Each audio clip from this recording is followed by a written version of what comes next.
I need to know where you're headed before I can let you through. The security officer's arm is extended, his index finger pointing down the long marble hallway toward the left corridor, and he is explaining something in the careful, patient tone of a man who believes he is being genuinely helpful. The woman he is speaking to has not moved. She is standing at the main checkpoint of the United States Federal Courthouse in downtown Philadelphia, holding a leather briefcase in her left hand and a black garment bag in her right, and she is listening to this man explain where the public defender's office is located, which direction to walk, which door to look for, how the staff there can help her get assigned to a lawyer and find the right courtroom before her case is called. The marble hallway around them is already busy with the particular organized chaos of a federal courthouse at 8:47 in the morning, clerks moving quickly with stacks of folders, prosecutors in dark suits walking in pairs and talking without looking up, a janitor pushing a cart near the far wall, a group of anxious-looking people gathered near the directory board trying to figure out which floor they need. Nobody is paying attention to the checkpoint. Nobody is noticing what is happening here. The woman's name is Renee Caldwell, and her face is doing something extraordinary. It is doing absolutely nothing at all. No anger, no tears, no visible reaction of any kind.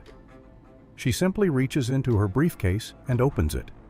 What is in the garment bag she is holding is a black judicial robe, heavy fabric, wide sleeves, the kind that drapes from the shoulders all the way to the ankle. The physical symbol of authority in every federal courtroom in this country. She has worn that robe on the federal bench for 11 years. The security officer pointing her toward the public defender's office does not know this.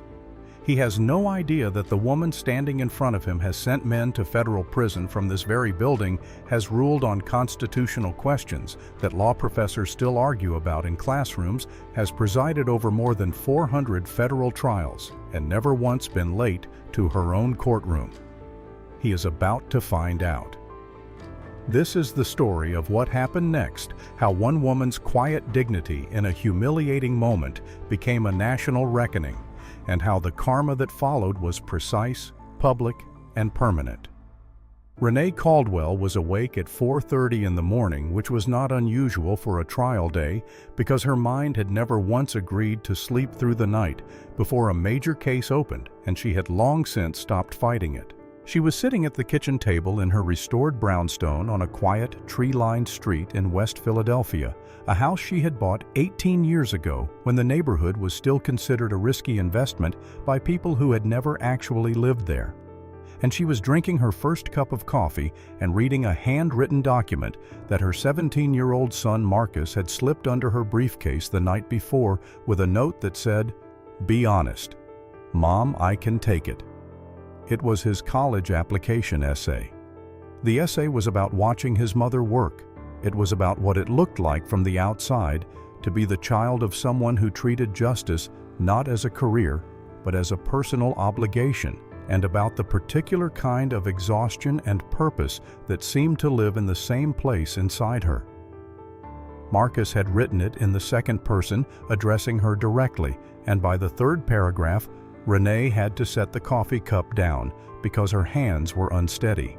She was presiding today over United States versus Hargrove, a federal racketeering case, 4 defendants, months of preparation, a courtroom that would be packed with journalists and legal observers from the moment the doors opened.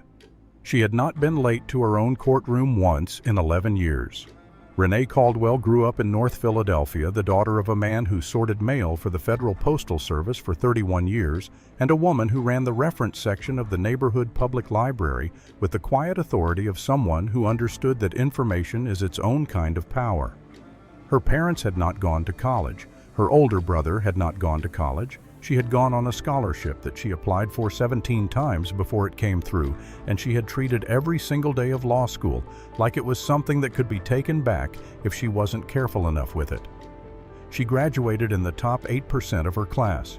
She spent 8 years as a federal prosecutor, the kind who worked through weekends, who called witnesses back a second and third time to make sure she had every piece of the truth, who built a reputation not for being aggressive, but for being so thoroughly prepared that opposing counsel started settling cases rather than face her at trial. She was appointed to the federal bench by the President of the United States, confirmed by the United States Senate after hearings that lasted 3 days, and given a lifetime appointment that meant she would serve on this court for as long as she chose to serve. She had presided over more than 400 trials. Her rulings appeared in law school syllabi. This morning, getting dressed, she was thinking about the sticky note her husband Gerald had left on the bathroom mirror. "Deliver justice, Your Honor." He had been doing this for 11 years. It still made her smile every time.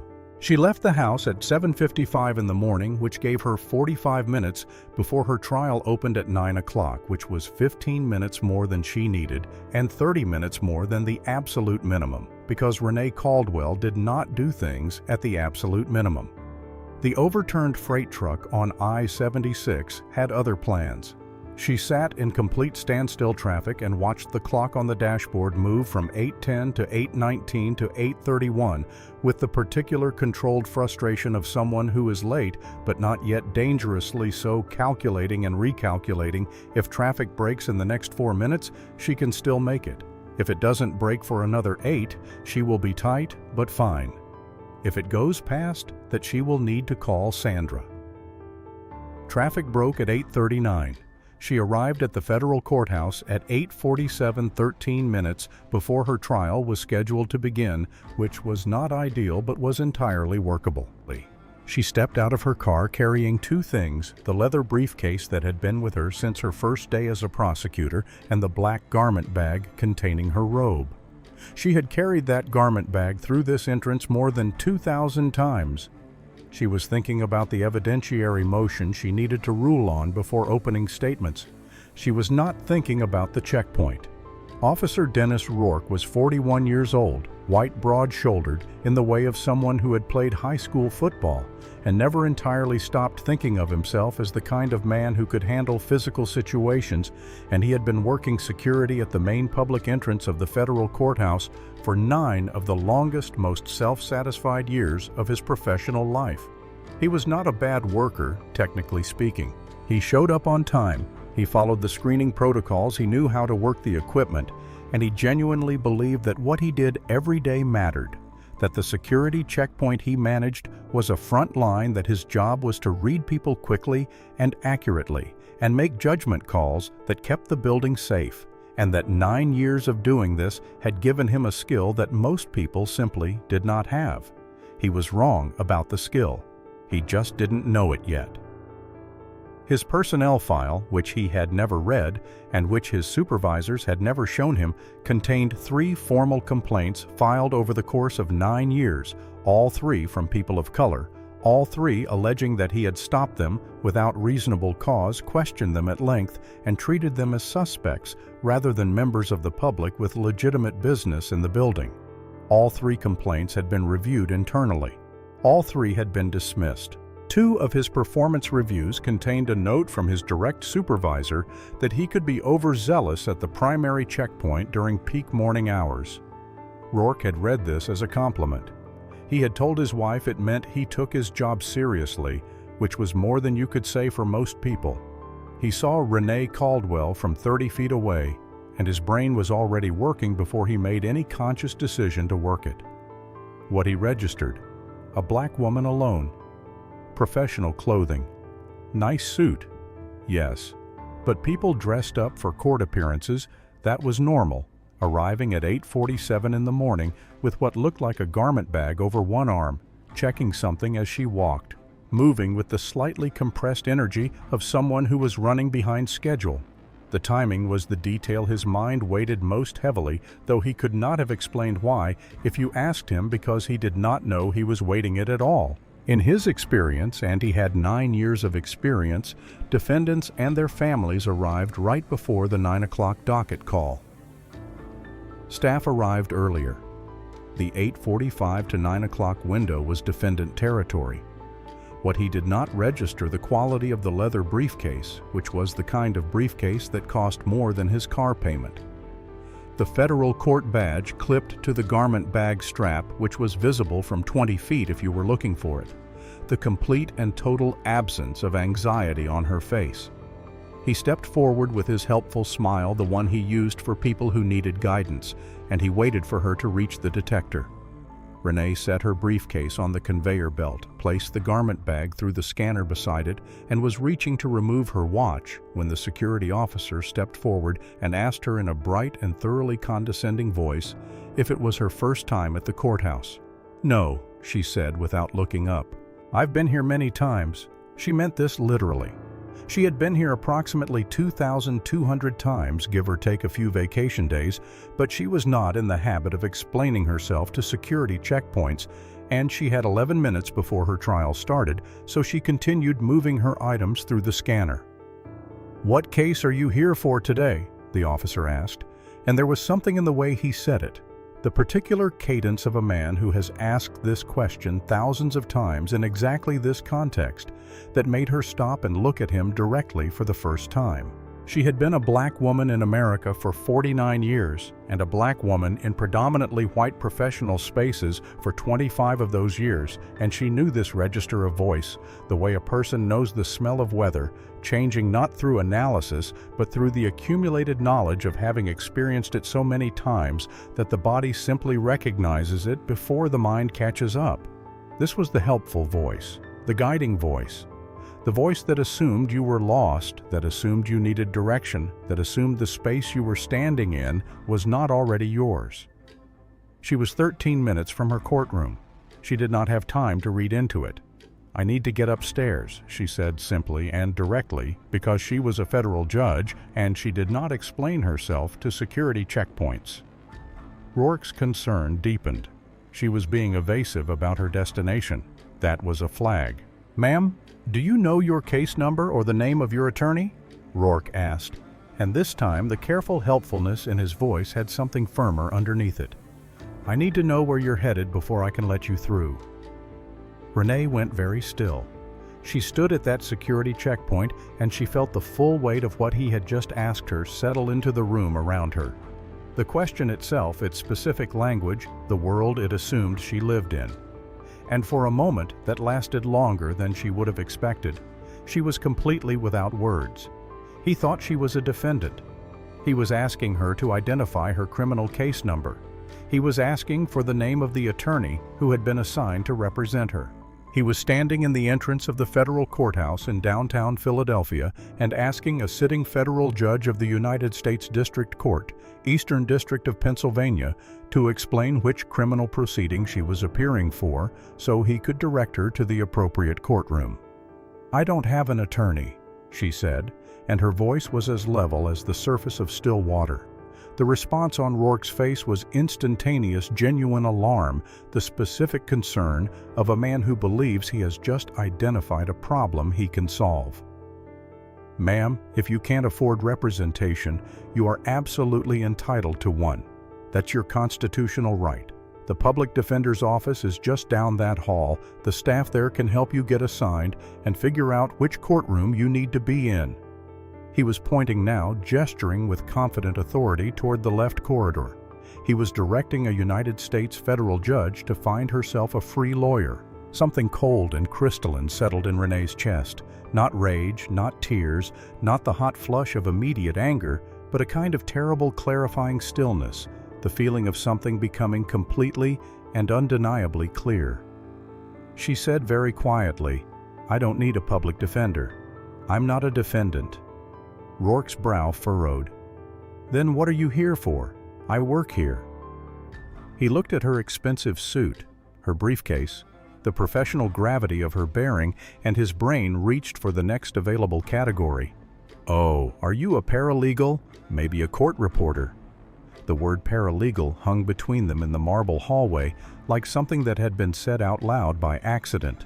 She could have made him feel very small very quickly, and the tools to do it were right there. Her title, her authority, the 11 years of federal rulings behind her name, and a part of her. The part that had been awake since 4:30 in the morning and was now standing in the entrance of her own courthouse, being asked if she needed a court reporter's badge, was powerfully tempted. She did not do it. Not because she was afraid of him and not because she thought he deserved her patience, but because she had spent 11 years on the federal bench believing that dignity was not something you surrendered to the people who were failing to offer it to you. You held on to it for yourself.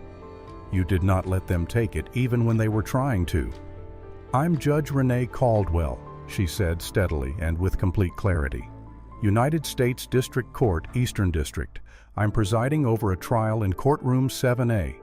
The trial begins in 11 minutes, and I need to get upstairs right now." Rourke stared at her.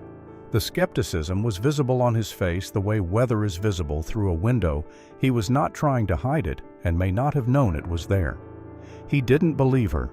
She opened her briefcase and produced her federal judicial credential, the official identification card issued by the Administrative Office of the United States Courts, with her photograph, her full name, and her title printed beneath it. The Honorable Renee Caldwell, United States District Court Judge. Rourke took the card with 2 fingers. He looked at the photograph. He looked at her face. He looked at the photograph again. Then he looked at her face one more time, and the color drained from his in a slow, terrible wave, starting at his forehead and moving downward like a tide going out. He opened his mouth. Nothing came out for a long moment. Then, "I, Judge Caldwell. I am so sorry I just assumed." She took the credential back from his hand. "I need to go now," she said. And she walked through the checkpoint without looking back. The elevator doors closed and she was alone, and for the first time since it began, there was no one watching. She stood in the small metal box as it began to rise, and she allowed herself 30 seconds, just 30 seconds to feel the full weight of what had just happened. Because if she did not feel it now, she would feel it later, at a worse moment, and she had a courtroom waiting. Her eyes filled. She did not let the tears fall. She breathed in and breathed out and pressed the heel of her hand briefly against her sternum, the way her mother used to do when something hurt. She was the daughter of a postal worker from North Philadelphia. She had survived harder rooms than this. She had walked into rooms that did not want her in them for 25 years, and she had not left a single one of them. The elevator reached the 7th floor. The doors opened. She straightened her shoulders. She had a trial to run. In courtroom 7A, on the 7th floor of the federal courthouse, 62 people were waiting, and the bench was empty, and the clock on the wall read 9:06, and everyone in the room who had appeared before Judge Renee Caldwell before was beginning to understand that something was wrong. Lead prosecutor AUSA Patricia Donnelly, 43 sharp in the particular way of someone who had been the smartest person in most of the rooms she'd ever sat in, and knew it, leaned over to her second chair and spoke without moving her lips. "Has anyone heard from her chambers?" At the clerk's desk, Sandra Reyes was checking her watch for the 3rd time in 4 minutes. Sandra was 54 years old, Latina, 22 years working in federal courtrooms, and she had worked directly with Judge Caldwell for 6 of those years. In 6 years, she had never once sat at her desk at 9 o'clock in the morning waiting for the judge to arrive. Not once. Not for weather, not for traffic, not for illness. Judge Caldwell had once presided over a full docket on the same day her mother was in surgery across town, leaving the hospital at 6:30 a.m. and returning at 5:15 p.m. 9 o'clock had become 9:06. The 4 defendants at the defense table, 3 men in expensive suits and 1 in a sport coat that didn't quite fit, were watching the empty bench with the calculating stillness of people who understood that time in this room was currency. 9:06 became 9:11. Sandra made the decision without consulting anyone, the way she made most decisions that actually mattered. She stood up from her desk, straightened her jacket, and walked out of the courtroom. She checked the judge's chambers first.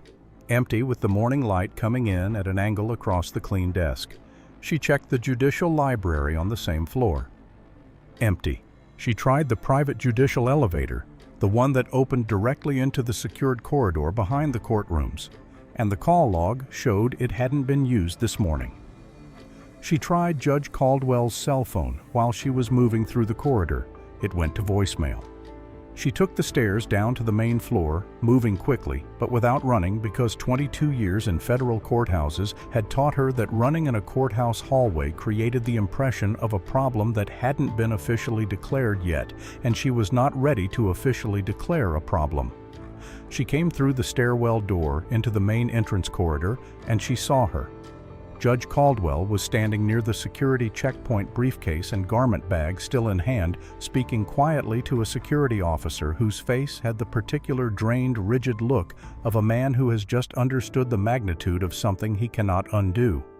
Sandra took it in 1 second flat. She had been a Latina woman in courthouses for 22 years. She had seen this configuration before, just never in all of that time with a sitting federal judge at the center of it. She walked over steadily, kept her voice level, and told Judge Caldwell the courtroom was ready whenever she was. And in the brief moment before the professional mask fully reassembled on the judge's face, Sandra saw it, that specific exhausted thing behind the eyes that she recognized because she had felt it herself more times than she could count, in more rooms than she wanted to remember. She entered her chambers and closed the door behind her and stood still for a moment in the quiet of the room.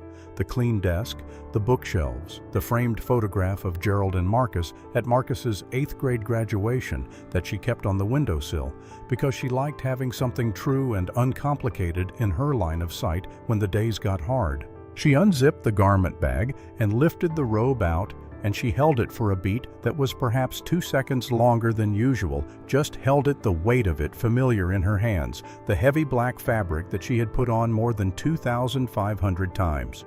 The robe was supposed to make identity disappear, which was the whole point of it, the philosophical bedrock of the thing. That when a judge put on the robe, the individual became the institution, the person became the law. And what was left was not a woman or a man of any particular background, but simply justice, impartial and blind.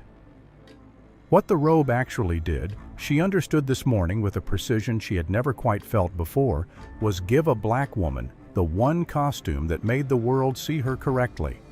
And today, at the front door of her own courthouse, it had been folded inside a bag, invisible, making no difference at all. She put it on. She fastened it at the shoulders. She had a job to do. 1 breath, 2. She walked toward courtroom 7A. The bailiff's voice filled the room the way it always did, authoritative, carrying the sound of a thing about to begin. And 62 people rose to their feet simultaneously, the shuffle and creak of it moving through the gallery like a wave. And Renee walked through the door behind the bench and up the 2 steps to her chair and looked out at the room.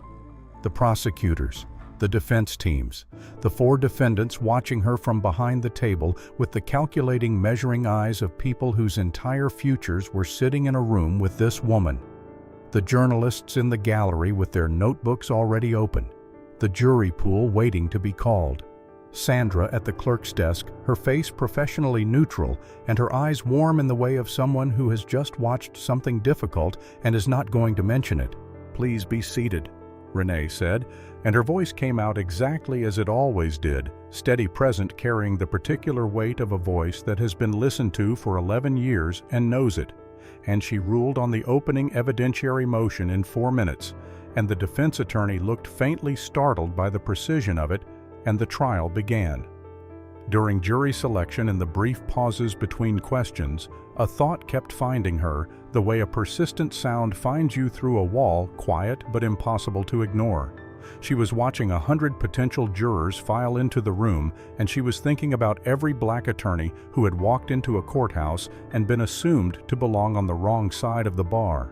Every Latino prosecutor asked to prove he had permission to park in the staff lot. Every public defender of color directed, as she had been directed this morning, toward the services meant for the people they were trying to help.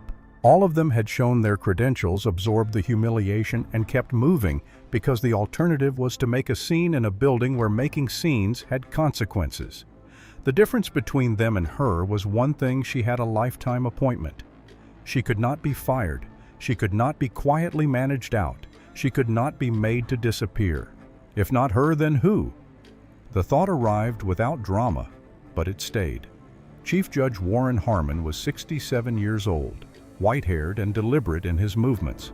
A man who had served on the federal bench for 23 years and who had built his reputation on being fair, thorough, and deeply committed to the principle that institutions were best protected by keeping their problems inside the institution. He summoned her to his chambers during the lunch recess, which she had expected, and when she arrived, he was already apologetic, standing rather than seated, which was his version of emphasis telling her that Officer Rourke had been reassigned immediately, pending a formal review, that HR was preparing a training addendum, that this was completely unacceptable, and he wanted her to know it.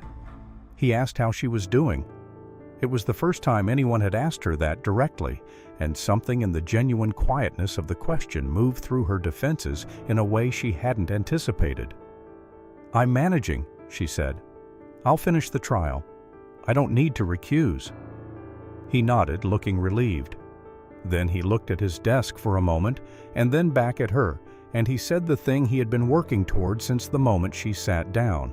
He hoped, he said, that she would be thoughtful about any public statements. This reflected on the entire courthouse, on all of them, and he was confident they could handle it appropriately and thoroughly internally. He said it gently. He said it with genuine concern.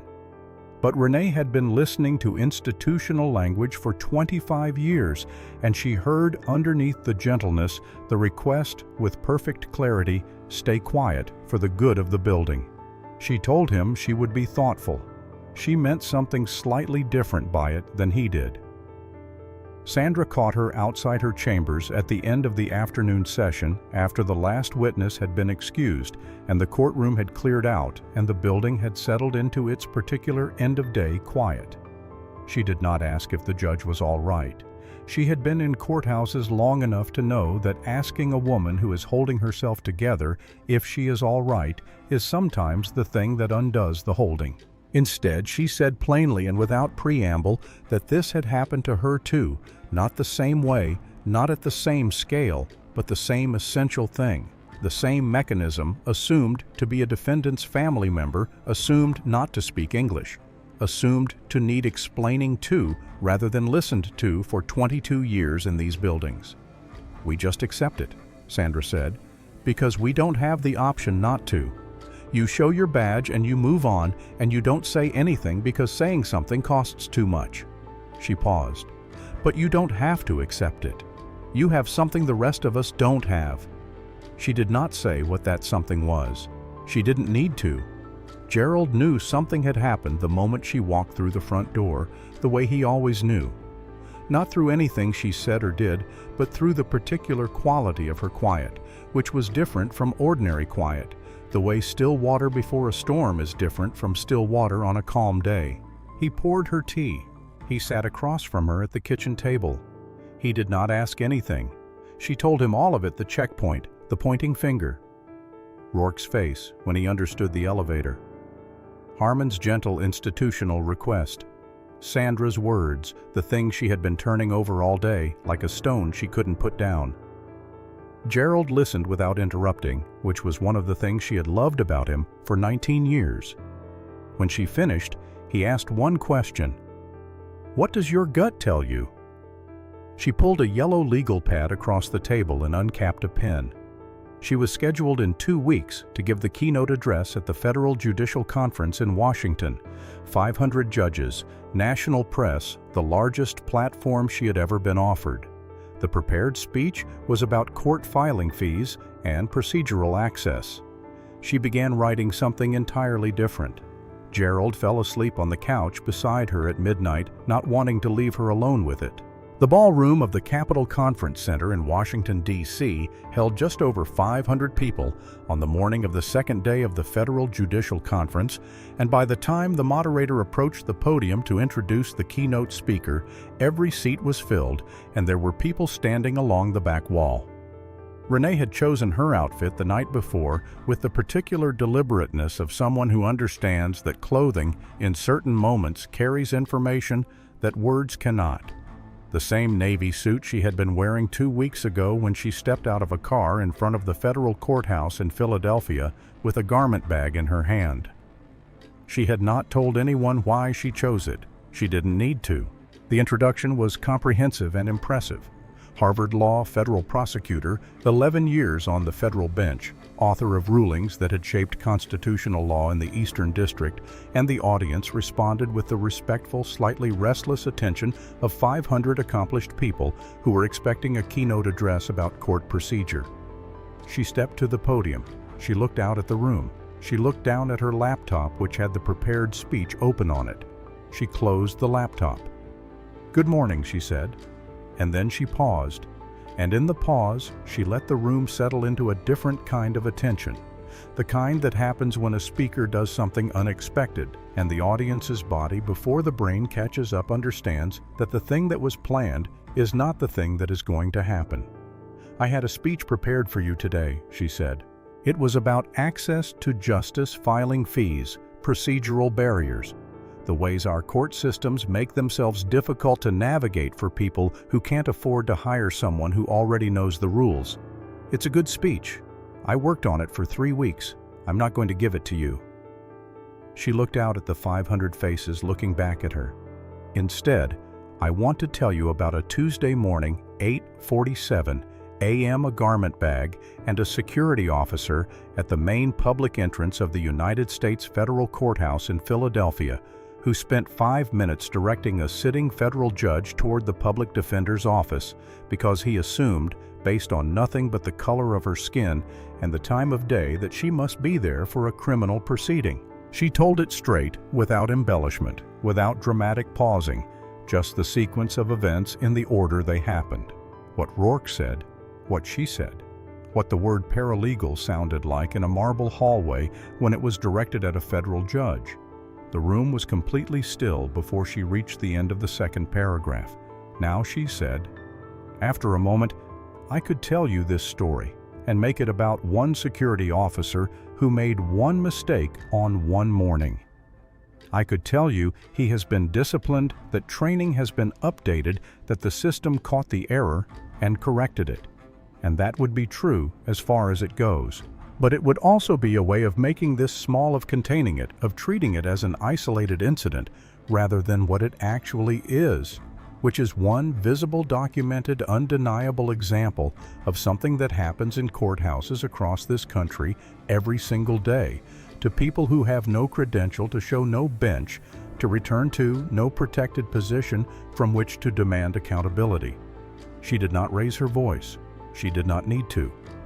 Think about the black attorney walking into a courthouse for his client's arraignment, briefcase in hand, suit, pressed, and being asked by a security officer if he needs directions to the holding area. Think about the Latina prosecutor who gets to the judge's parking lot and is told by the attendant that parking is reserved for court staff, even though she is court staff and has been for 8 years. Think about the public defender of color who is asked in the middle of the courthouse corridor whether he has already met with his caseworker because the person asking assumes he is a defendant and not the person representing one. She paused. These things happen. They happen constantly and quietly, and the people they happen to absorb them and keep moving, because making an issue of it in a building where careers are decided and cases are won and lost is a luxury that most people cannot afford. They show their badges and their credentials, and they walk on, and they carry the weight of it quietly, because what else do you do? Her voice changed then, not louder, but more personal, something underneath the professional surface becoming audible. And now go further. If this happens to professionals with law degrees and federal credentials, what happens to the man sitting at the defendant's table who has never been convicted of anything? What happens to the woman who cannot afford bail and is sitting in a holding cell presumed guilty by everyone in the building before a single piece of evidence has been presented? If the robe I wear in that courtroom is not enough to protect me at the front door, what protects the people who have nothing to show at all? I want to be honest with you about why I'm standing here telling you this, she said, because I have been asked gently and by someone I respect to be thoughtful about public statements. And I understand the impulse behind that. Ask. Institutions protect themselves by keeping their problems internal, and I have spent my career inside institutions, and I understand that loyalty. But I also understand what it costs. what it specifically costs, and who specifically pays the price when institutions choose their own comfort over the truth. She looked directly at the audience. I have a lifetime appointment to the federal bench. I cannot be fired. I cannot be intimidated into silence. I cannot be quietly managed out of my position because I said something inconvenient. I have a protection that almost no one I know has, and the only defensible use of that protection, the only use I can justify to myself and to the people who depend on this court to be fair, is to say the things that need to be said in rooms large enough to matter while I still have the platform to say them. She spoke then about what she was asking, not abstractly but concretely and specifically. She was asking every person in this room to go back to their courthouse and look at the numbers to find out who was being questioned and detained, and turned around at the main entrance, and to look at those numbers by race and to not look away from what they found. She was asking them to think about the last time they had looked at a defendant and made a decision about them before the first piece of evidence was presented. The last time they had offered one person the benefit of a doubt they had not thought to extend to someone who looked different. Not as an accusation, as an examination, the kind that justice actually requires. And then her voice dropped, and the room went even quieter than it already was. I stood in an elevator in my own building 2 weeks ago, she said, and for 30 seconds I felt small. I, a federal judge 11 years on the bench, lifetime appointment, felt small in a building I have given my career to. And all I could think about for those 30 seconds was every single person who walks into a courthouse and feels that way and has absolutely nothing to show to make it stop. She stepped back from the podium, and the silence lasted 4 full seconds. A real silence, not the polite pause before applause, but the silence of 500 people simultaneously processing something that had landed in a place they weren't expecting. Then one person stood, then a row. Then the room came up in sections like a wave moving from the front toward the back, and the applause was the kind that builds rather than peaks, sustained, growing the sound of a room that was not sure what to do with what it was feeling, but had decided that standing was the most honest available response. She noticed clearly and without surprise that approximately 1 in 5 people in the room remained seated. Older, white judges, mostly a few administrators, their arms not crossed in hostility, but folded in the more complicated posture of people confronting something they were not yet ready to agree with. She noticed Sandra's counterpart in every face that was standing and crying and nodding, her clerk's counterpart, the 22 years of quiet absorption counterpart. And she thought this is why. By that evening, the transcript was on every major legal news platform.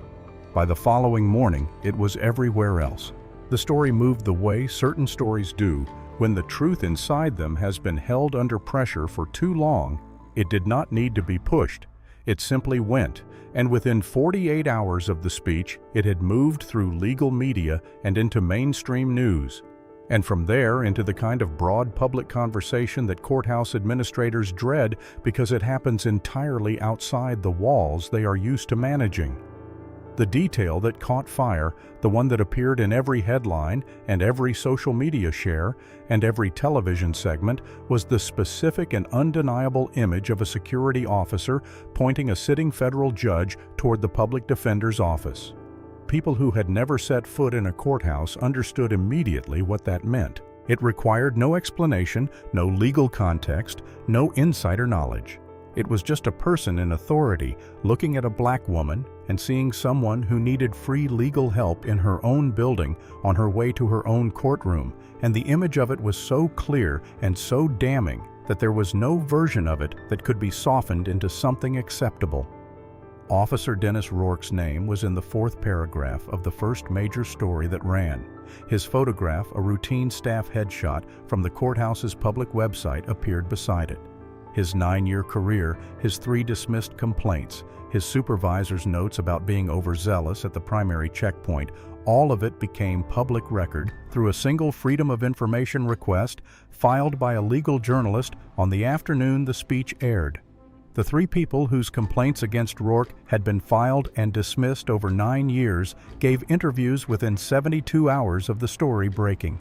Calvin Wright, a black attorney who had practiced federal law for 12 years and who had been stopped by Rourke 4 years earlier, held at the main checkpoint for 11 minutes while Rourke radioed back and forth with a supervisor, questioned repeatedly about whether he had official business in the building, and asked to produce not just his bar credentials, but a letter from the judge in the case he was there to argue gave a television interview that was watched by 2 million people in 24 hours.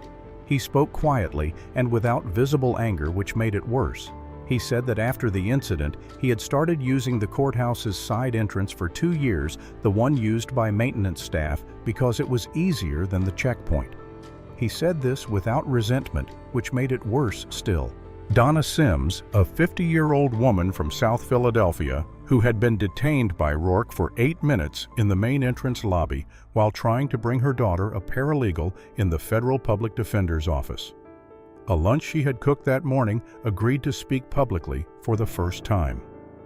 She described being told to wait, being asked for identification, being asked the purpose of her visit 3 separate times while other people walked through the checkpoint uninterrupted, and being told finally that she could leave the lunch at the front desk and her daughter could collect it later. She had driven 40 minutes. She had left without going in. Rourke did not speak to the press. His attorney released a statement calling the media attention disproportionate to the circumstances. The statement was shared widely, mostly by people who found it clarifying. Chief Judge Warren Harmon had asked Renee gently and with genuine concern to be thoughtful about public statements. He had reassigned Rourke to a rear entrance, ordered a training memo drafted, and closed his internal review with the confidence of a man who had handled a difficult situation with the appropriate level of seriousness. He was now standing at a podium in front of the courthouse, flanked by the court's administrator and the Eastern District's communications officer, and every camera in Philadelphia was pointing at him, and he was not handling it anymore. It was handling him. The letters from 2 federal legislators had arrived within a week of the speech, formally requesting an accounting of all security checkpoint practices in the Eastern District. The demographic breakdown of individuals questioned and detained at the primary entrance over the previous 4 years, and an explanation of why 3 formal complaints against a single officer had been reviewed and dismissed without resulting in any changes to protocol. The Judicial Conduct Organization had opened a preliminary inquiry. 3 other federal judges, 2 black, 1 Latina, had filed their own statements describing similar experiences at courthouse entrances around the country, and each statement named a specific building, a specific officer, and a specific year, and the cumulative weight of them was considerable. Harmon announced in front of the cameras that Officer Dennis Rourke's employment with the federal courthouse was terminated, not reassigned, not suspended, pending further review, terminated effective immediately, with a portion of his 9-year pension forfeited under the grounds of conduct unbecoming a federal court officer. He announced that an independent audit of all checkpoint interactions over the previous 4 years would be conducted with the racial breakdown of the findings to be made available to the public upon completion. He announced that Judge Renee Caldwell would chair the newly created Judicial Fairness Task Force for the Eastern District, with a mandate that extended from security protocols through jury selection practices, bail recommendation patterns, and sentencing disparities across the district. He did not look comfortable making these announcements. He looked like a man who had understood 2 weeks ago what the appropriate quiet internal response to a difficult situation was, and who was now understanding in front of every camera in the city what it had cost to be wrong about that. Inside the building, in the corridors and the break rooms and the clerk's offices, something shifted that week, in the way that things sometimes shift after a truth has been said publicly that everyone already knew privately. The black and Latino judges and attorneys and staff who moved through those hallways every day did not celebrate exactly because celebration felt like the wrong register for something this heavy. But there was something, a particular quality of being seen after a long time of being looked past, that changed the texture of the ordinary day in ways that were hard to articulate and impossible to miss. Sandra Reyes moved differently that week. She noticed it in herself and could not entirely explain it. She had done her job the same way for 22 years with the same competence and the same care, and nothing about the work had changed.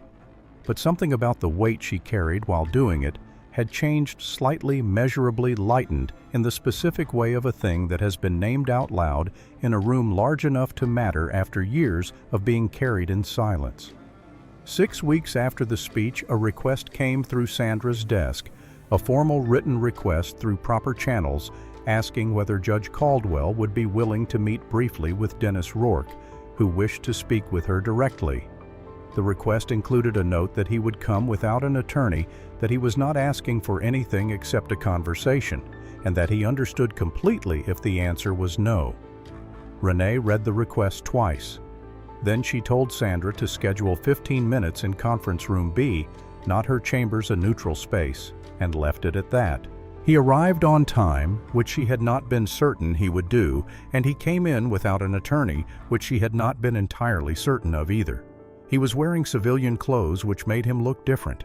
Diminished somehow, without the uniform and the badge, just a middle-aged white man sitting across a conference table with his hands folded in front of him, and the particular expression of someone who has spent 6 weeks arriving at a place they did not expect to reach. He did not make excuses. She had been prepared for excuses, for the version where he explained the difficult job, the split-second decisions, the unfair scrutiny, and she had prepared herself to listen to them with the same professional stillness she brought to everything. But he didn't offer them. He said he had spent 6 weeks reading. Calvin Wright's interview, Donna Sims' account, the 3 dismissed complaints which someone had sent him a copy of and which he had read multiple times, trying to find the version where his behavior looked different from what it was. He had read Judge Caldwell's speech 3 times, and each time he reached the part about the elevator, he had to put his phone down and do something else for a while before he could come back to it. "I didn't know I was doing it," he said. I want you to know that I had no conscious awareness that I was making decisions based on race. I thought I was reading the situation correctly. I thought I was good at this." He paused. "That's the part I can't get past. Not that I made a mistake, that I was so sure I hadn't." Renee sat across from him and listened to all of it.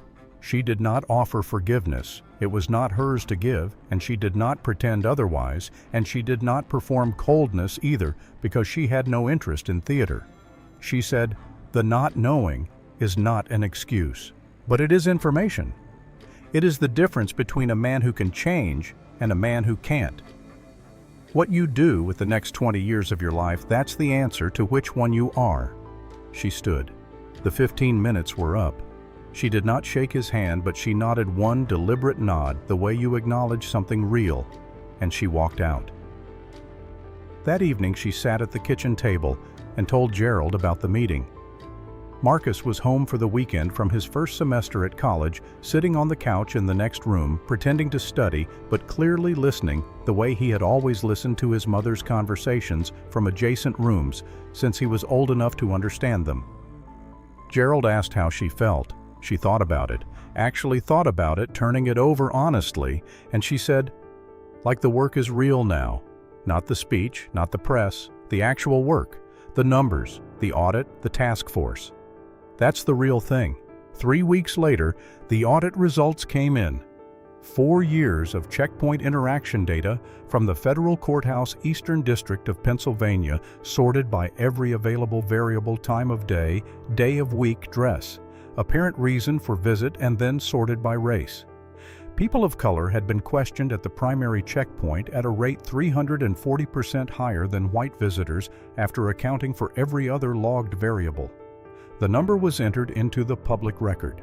It was the number that Renee and Calvin Wright and Donna Sims and Sandra and every person of color who had ever walked through that entrance had already known was true before anyone counted it.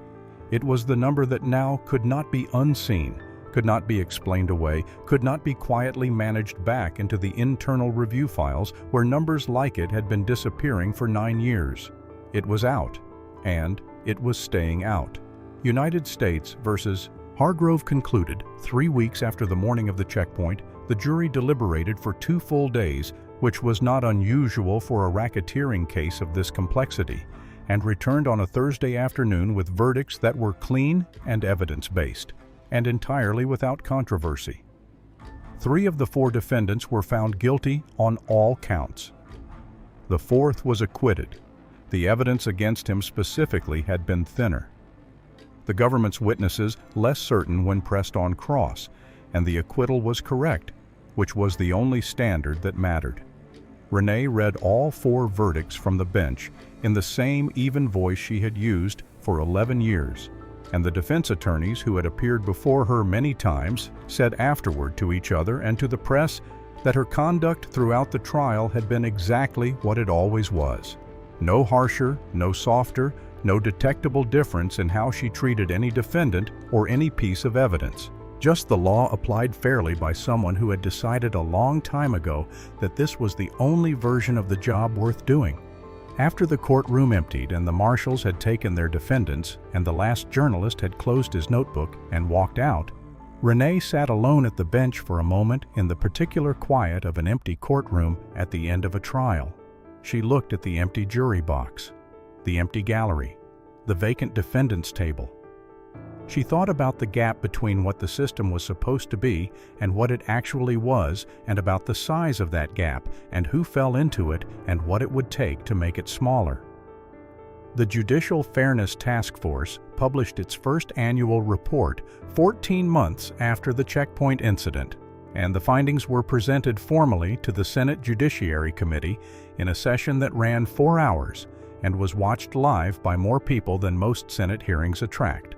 3 specific federal courthouse policies were revised as a direct result: the checkpoint identification protocol, the complaint review process for security staff, and the demographic data collection requirements for all primary entrance interactions, and the revisions became mandatory across all courthouses in the Eastern District and were recommended to the Administrative Office for national adoption. Calvin Wright, the attorney who had been stopped by Dennis Rourke for 11 minutes 4 years earlier and had spent 2 years using the maintenance entrance to avoid the checkpoint, was appointed to the task force's external advisory panel. He said at the first meeting that he hoped the panel's work would mean that no attorney or judge or paralegal or person bringing lunch to a daughter would ever have to choose between their dignity and their convenience in a building that was supposed to belong to all of them. Sandra Reyes was promoted to Senior Court Administrator for the Eastern District, a position created specifically to reflect the scope of her actual work, with oversight authority over courthouse intake protocols, security training, and complaint review processes. Her first act in the new role was to redesign the complaint form to make it harder to dismiss without documented justification. Marcus Caldwell Renee's son, the one who had left his college application essay under her briefcase on the morning of the checkpoint, finished his first year at university and announced at the end of it that he wanted to study law. He had known for a while, he said. He had just wanted to be sure.